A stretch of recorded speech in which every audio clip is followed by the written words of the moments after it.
मास मास, फिर से बोलो।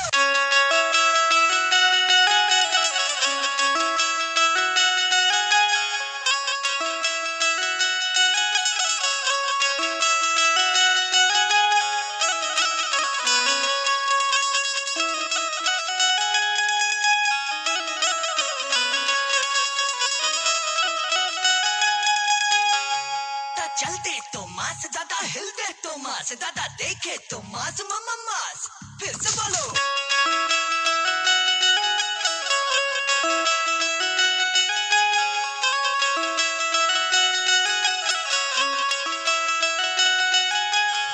इसकी पैंट भी है मास, इसकी शर्ट भी है मास, इसके मसल में मास, ये है मास, देख लो।